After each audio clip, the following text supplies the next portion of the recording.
Hey everyone, welcome to Craving Something Scary, where it's all horror all the time. Now, in this video, I'm going to discuss a recent interview with Danny Mcbride, who co-wrote Halloween Ends with David Gordon Green. In the interview, he finally opens up and addresses the main criticism of the movie amongst the majority of the fandom, which is Michael Myers was not in the movie enough, and he was essentially sidelined for most of the movie. Now, I will share his response to that criticism and also how he feels about the film overall. Let's go! Hi, my name is Michelle La Liberté. I'm the production designer on Screen 6, and you're watching Craven Something Scary.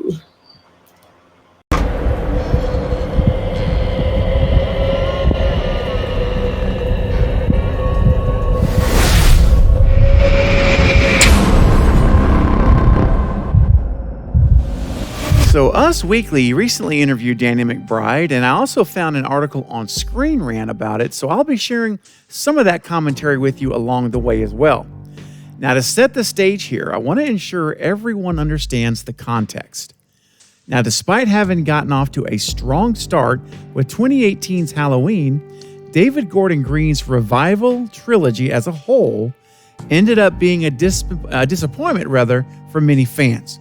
Now, Halloween Kills had its share of criticism, but I'm on record that I really like Halloween Kills a lot. It seriously is one of my favorite sequels in the franchise overall. However, it's Halloween Ends, though, in particular, that's proven to be the most divisive of the three David Gordon Green films by far. I mean, it got to be so bad and toxic in the fandom. I even made a video that I'd never done like anything like that before, back months ago, basically saying, guys, let's respect each other's opinions. It's just a movie. It's just our opinions. You know, it's subjective. It got out of hand. But anyway, definitely the most divisive. And there's a lot of reasons for that. You know, Michael's minimal appearance in the film was probably the biggest reason, despite him being one of the key antagonists, the key villain, front and center. Michael Myers, the shape, was Halloween. I mean, you go to see Michael Myers. Of course, you have Jamie Lee Curtis and in several of the movies, and she's wonderful. But really, the constant is Michael Myers. You want to see Michael in the mask, slicing and dicing. Okay, so this element was made all the worse, though, because the marketing hyped up the epic final fight between Jamie Lee Curtis's Laurie and Michael. And I remember even the posters that came out with them, back to back. And the trailer was all, made and tailored around this epic showdown, this epic battle. And so they completely hid the fact that Corey was going to be in this movie. Corey doesn't appear in a poster. He doesn't appear in a trailer. There is no marketing materials that has Rowan Campbell in it. And that was on purpose. I remember David Gordon Green said in an interview, he deliberately said he wanted to make sure that he told Rowan, you will not be appearing in anything. So they hid that in the marketing. So, given that the film was intended to conclude the trilogy, the decision to focus on a new character as the primary person, rather than actually building up Michael's final battle in the film, was found to be disappointing by a lot of people in the fandom, without a doubt. So, in this interview, Danny Mcbride reflected on the backlash that has come to Halloween Ends, to all of this.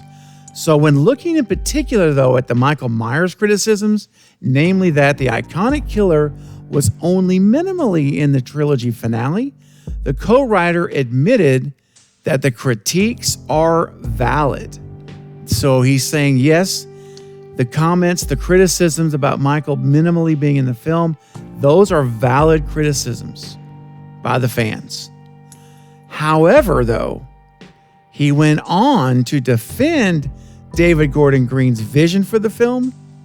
So here's what he actually had to say. All right, here's his words exactly.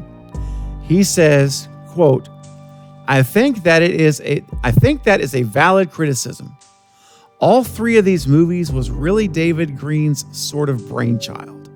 He had a very distinct idea of what he wanted to do with this. And I just felt lucky that he brought me along for the ride to help him where I could and try to give him anything I could on it. And when he told me his pitch for focusing on this Corey character, I thought that it was cool. I thought it was a smart take on it.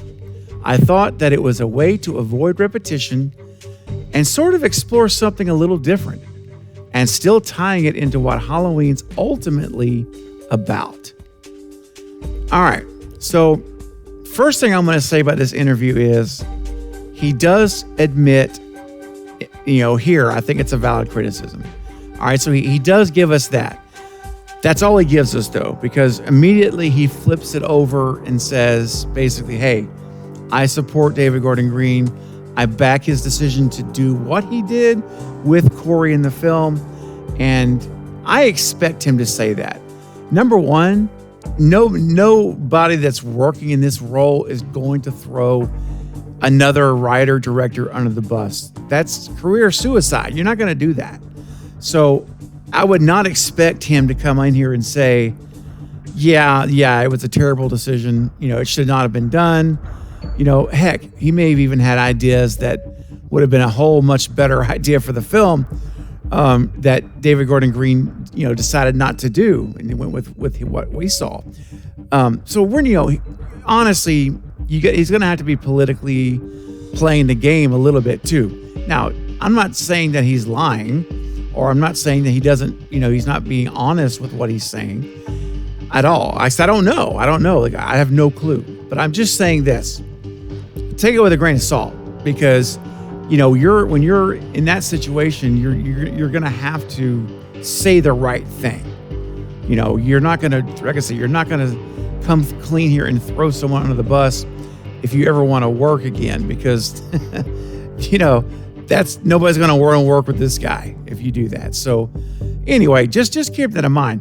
I think the fact that he even said it's a valid criticism is pretty good. I mean, he could have just come out and said, well, boom, and just completely denied it, or just kind of went over it, ignored it. But he didn't. He at least said that. So, how much in his mind does he really feel about the way that movie was done? We don't know. But if we take him at face value, he says he thought what Corey did, what David did with Corey was cool. So, I'll take him at face value, but I also know this is a public interview. So there's always going to be some careful wording, thinking about everything you say before you say it kind of thing. So anyway, keep that in mind. But guys, I want to know what you think right now about his comments about this being a valid criticism. And how do you feel about Halloween Ends now that it's been so many months later? Have you changed your perspective on the film? Have you watched it again since you saw it the last time? Tell me in the comments below, how do you feel about the film? What do you think about the decision to have Corey as the featured character? And do you like it, love it, or do you still not like it? Just tell me kind of what you think. I'd love to hear your thoughts about Halloween Ends. We haven't talked about it in a very long time here on the channel. So let me know what your thoughts are and your opinions. So leave them in the comments below right now. Start typing, even as you're listening to me. I want to hear what you have to say. Okay, guys, that's all for this update, but I'll be back soon with more Halloween and Scream and other horror movie content.